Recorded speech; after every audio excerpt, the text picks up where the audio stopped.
अस्सलाम वालेकुम दोस्तों, की हाल चाल? ठीक ठाक। आ देखो आज जनाब दो बच्चे मेरी तीमारदारी वास्ते आए हैं, क्योंकि मैं तो खैर सोशल मीडिया कोई पोस्ट नहीं लाई, क्योंकि एक्सीडेंट होया थोड़ा इस वास्ते ना। तो ये स्पैशल जनाब आ फ्रूट लैके आए आ, तो इन्होंने देख के बड़ी खुशी हुई कि ये जो एक सिलसिला ना तीमारदारी वाला, ये हमेशा जारी उसारी रहना चाहिए। और बच्चे किन्ने प्यार नाल खलूस नाल, क्योंकि साढ़े महल्ले रहिंदे आ ते साढ़े नाल नमाज भी पढ़ते, मस्जिद पढ़ते भी आ, ते बड़े अच्छे बच्चे आ। और स्पैशल पता करन आए आ, क्योंकि अब्बू इन्हां दे बाहर हुंदे आ, ते एह् जनाब आए पता करने वास्ते, तीमारदारी वास्ते, क्योंकि एक सुन्नत अमल आ और बहुत ही इसदा अजर है।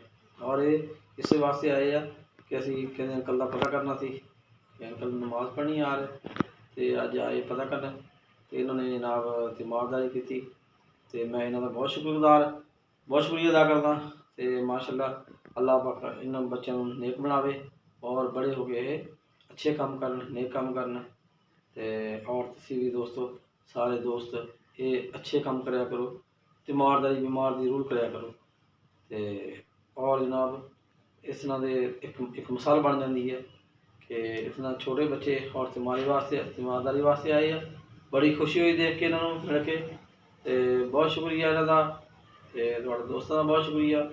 अल्हम्दुलिल्लाह तबीयत काफ़ी बेहतर है, दुआ करते रहिएगा। बहुत शुक्रिया, अल्लाह हाफिज़।